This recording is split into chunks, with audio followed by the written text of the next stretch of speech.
There was a process. There was steps to get to the end result. Now you have operators that hit a button. Influence. Without further ado, let's get on to our second operator, Lion. Enemy drone incoming, starting the clock. Well, we were in Atlantic City in the Pro League finals, and my monitor broke in warm-up. And I still got 2 assists by just pressing 4 on my keyboard without having a monitor in an FPS game because I had a broken, overpowered operator. What makes Lion so powerful? Well, a lot of people say just stay still. But that's not easy when you're getting flashed, or pushed, or jackaled, or rushed down by a shield. Yellow just stood still just now, and what happened? Just a few years ago, Rainbow Six Siege was a game that had to claw its way out of an early grave. Hackers, game-breaking bugs, and busted mechanics threatened to turn the game into a failure. But Ubisoft believed that Siege could survive. The developers made much-needed changes that fans were asking for, breathing new life into the game, both casually and competitively. Matchmaking, connectivity, all those aspects are absolutely critical to the experience of the player. So putting that investment now on health is ensuring that in the long term, we're having a better and smoother experience for the players. With a growing player base and steadily increasing viewership, Siege was well on its way to becoming a major esports, until the devs broke the game. Big Brother coming in for Overwatch. In Operation Chimera, Ubisoft added a Lion to the game, and that kickstarted one of the biggest balance nightmares in Siege history. In the competitive scene, I still think that Jackal or Dokkaebi were stronger back then, but Lion just had more of a visual appeal to people. It felt stronger. Seeing through walls, or wall hacking, is a pretty common cheat in games like CSGO. But Lion brought wall hacks to Siege in a real, no-cheats way. His kit let him literally see through walls. You got spotted on a drone, they Lion charged, and then the entry fraggers would find them. So there was literally the same thing on repeat. Drone someone in, you see an opponent, Lion presses number 4, and then the guy who's entry fragging kills him. And he couldn't do anything to fight back either. I mean, they had exact information on you, and you had nothing on them. Now, Lion wasn't the first character in Siege to have wall hacks. Both Pulse and IQ have limited access to tracking players and gadgets through walls. But Lion took things to a whole new level. A lot of people have very strong opinions on Lion, think that he's completely overpowered, that his gadget is way too strong, and that overall he's just not going to be good for the game. Lion's gadget, an aerial drone called the EE-1D, could scan the entire map and revealed any defending player who moved during the scan to the entire attacking team. And he could do that 3 times around. A lot of people were saying, remove, make it so he only has 2 instead of 3 scans. But that won't really do anything, because the reason that you got frustrated was because you felt that 1 scan. You don't care about all the ones that didn't impact you. You're correlating your death to I can't do anything because I was Lion scanned and he had a wall hack. Lion was so broken on release that he completely upended the meta. All of Ubisoft's careful balancing went out the window. Alright Ubisoft, we need to talk about Lion. You've designed an operator that can literally give your entire team wall hacks if used correctly, which is not too hard to do if you're playing with a coordinated team. Just combo in with Blitz or Jing and it's an easy win. There's no surprise, he's actually seeing 100% play in Pro League. Understandably, having your entire team's positions revealed to the enemy team was kind of frustrating to play against. And nowhere was this advantage more devastating than in pro play. Leaving only Brian alive, NVK testing his control key, and well, he's gonna get taken out there. He's just cutting off this rotate. He's gonna be scanning out one of the players that is the Vigil. Target acquired, and now Magnet knows exactly where he has to cut off. He's also getting Lion, also getting Ying, detected by the E1D. Neo cleans him up. Raphael using the smoke and Candela combo is just going to push right in. They'll have some covering fire as the artillery of glass stands in bathroom. And look at that, Raphael, they will just bully them. Vitality sweeps into the site and will get the plant down. Both Panari and Uno will now need to retake, and Bibu on the Zofia cleaning up. Lion was introduced during Season 7 of Pro League, before Pick and Ban was brought into the game, which meant that teams had to play him. There was literally no reason not to. Though some teams saw this as less of a problem and more of an opportunity. In line with their hyper-aggressive playstyle, Team Liquid went all in on Lion's game-breaking mechanics. too late for Penta. PSK gets one more, 2 left alive. Kanto, remember, low on health as Eunice will hold the back angle. Buck has already opened the wall in the back, and Team Liquid, a flurry of the 2 at the end. They're 1 round away from being crowned the new champions. But Lion wasn't only broken when you built strats around him. Turned out that he was so hopelessly busted that you didn't even need a working monitor to win with him. Well, we were in Atlantic City in the Pro League finals, and my monitor broke in warm-up. So we were warming up, I don't remember against who it was. But my job was to play Lion, even though I hated him as much as I did. So the admins came and took my monitor off my table. And I still got 2 assists by just pressing 4 on my keyboard without having a monitor in an FPS game because I had a broken, overpowered operator. He took my monitor. He pulled out the plugs on it, took it, he lifted it off the table, and then I'm sitting there looking at Nick's, Pengu's screen, and I see, okay, he's droning someone, I'm pressing 4 now. And then the guy can't move, and then we get 2 kills from that. Like, I'm sitting in spawn, no monitor, I don't see anything. All I do is press 1 key. Fans demanded a nerf to Lion because there was pretty much no counterplay. As soon as he started his scan, it was pretty much over for the enemy team.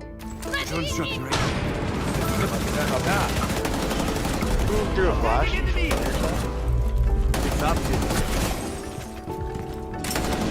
Wow. Oh my god. White stairs. In bathroom. Oh my god, Bolo. What the fuck? But adversity breeds ingenuity. Teams started to adapt and find new ways to combat the menace. Some teams started picking mute more often, trying to disable Lion's gadget, but others found more innovative strategies. The easiest way for you defenders to avoid getting tagged by the scan is to simply not move your feet. You can rotate in place, aim down sights, fire your weapon, and even change stance without being detected, but the second you move your feet, you're tagged. But not moving was easier said than done. Sure, you were invisible to Lion's scan, but you were also standing still in a fast-paced shooter like Siege. What makes Lion so powerful? Well, a lot of people say just stay still. But that's not easy when you're getting flashed, or pushed, or jackaled, or rushed down by a shield. Yellow just stood still just now, and what happened? He still died because the jackal track was on him and they were able to push in. So you've got 2 abilities at that time. You've got one ability that prevents you from moving, which is Lion's ability. Then you have Jackal's ping, which even if you stand still shows you where you are, and then a third just needs to come in to clean up the kill. That is what makes Lion so powerful, because there really isn't much you can do to combat it. And I'm gonna just be blunt with you guys by just saying, oh, you can so easy to counter, you just have to stand still.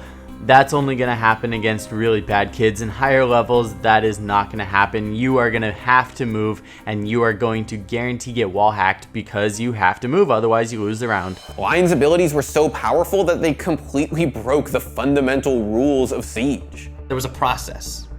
There was steps to get to the end result.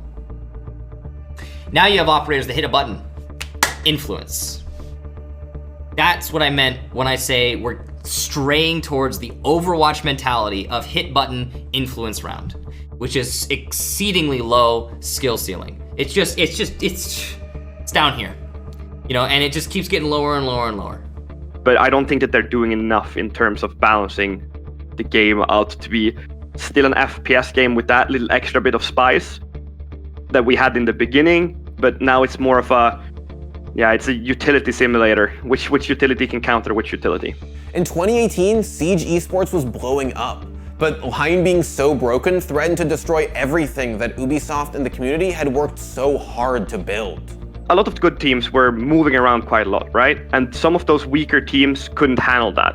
So as soon as you had a Lion on your team, because you got the full wall hacks and that you literally just had to, well, you saw his outlines, you aimed where his head was, and you shot him through the wall, or through the floor, or through anything, you couldn't do anything about it. So it was very oppressive to these better teams with more skilled players, but it was really, really good to these super structured teams. But in the end, it was just such an abruptive operator for everyone that was playing the game. It just made it boring to play. And Lion ruining actual matches wasn't the only problem. He was so broken that he was creating an air of toxicity in the scene. I'm gonna play it, and so is the guy on the other team, right? And now we're upset at each other for playing the operator that we don't like to play against. then there are people trying to come up with this whole like gentleman's agreement where you don't play it, but that doesn't work. As soon as there's something to win, people want to win. In Season 8, Ubisoft added Pickman to the game, which helped keep Lion out of pro matches. In fact, he had a nearly 100% ban rate, which pretty much put an end to Team Liquid's Lion-centric reign of terror. But despite the community uproar, Ubisoft was in no hurry to make any changes to Lion himself. It took a long time. It really took a long time. I think that's the one thing where people are completely fair to be upset. If they do decide to change stuff, it has to be faster. Eventually, though, the developers were forced to take action. Lion is an operator that we faced a unique problem with. We know that he is overpowered, and to date, the dev team is ready to act on it. Starting next season, we will put Lion in a competitive quarantine, which means that the players will not be able to pick Lion in our esports programs. Our esports programs are the Weekly Go 4, the Challenger League, the Pro League, the Minors, and the Majors. But it was all too little too late. The 3-month quarantine doesn't do anything for us in the terms of nerfing the operators that are too strong. Ace is super oppressive. Melusi, I can tell you, Melusi is super oppressive. And there's nothing we can do about it, because we can tell them this or that, and it's gonna go in one ear and out the other one. What they could have done with Lion was make it, take away his drones, take away other forms of intel. Because intel is the strongest thing in Siege and always has been. So remove some intel from him, or make it so he has to constantly be on it, right? All of that would help. And the pessimism didn't end with Lion's quarantine. Every operator released afterwards was obsessively scrutinized. And I feel like most of the operators that have been released, well, they have been overpowered when they're released. And then they are toned down a bit, and they're toned down a bit, and then eventually they're fine. But there are some operators that just are way too strong, and we still see that today, even though if it's not like as prevalent and like they aren't as strong as Lion was when he was released, we still see a lot of operators that are way too strong. Eventually, Lion was nerfed and released from his quarantine, a move that was pretty unpopular with some players despite the changes. Lion's terrifying wall hack may have been replaced by a location ping, but he was still a force to be reckoned with. I mean, I would kind of put Lion, I would move him down from being like the most toxic operator in like breaking gens now, to like being that like second tier where he's like not breaking gens, but he's like annoying to play against kind of. Still, once the dust settled, some community members agreed that maybe declaring Lion the death of Siege was a bit of an overreaction. You use your his gadget to try to either make them stand still or move and get the outline, and then your team's push. That's going to be one way that you can use him to clear rumors. And in that situation, I have no problem with Lion. I don't really feel like that's OP at all, because it requires team coordination. You know, just because you spot a rumor in those early round situations, it's not a free kill. There's still a lot of options that rumor has. Yes, it's very powerful for a roam clear, but it's going to require a coordinated team to take full advantage of it at that point in the round. It definitely changed the game, and it was less enjoyable to watch, but I don't think the panic truly fit what happened there. I think we were a little too quick to react, and I think we've been that with a lot of things. Frustration and balance are two very different things. And I think that's where we kind of screwed up as a community. We looked at it and went, this isn't fun, so therefore it's overpowered, and there is nothing that can be done. We can't change the way we play, we can't work around it. And then we just all write angry messages instead and hope that it changes. But the rest of the community isn't willing to forgive. They remember that Lion was a plague, and for 8 painful months, he took the joy out of playing Siege. Thanks for watching. If you want more content like this, hit the sub button and ring that notification bell. For unique bite-sized videos you won't find anywhere else, hit up our Instagram, Twitter, and Facebook pages.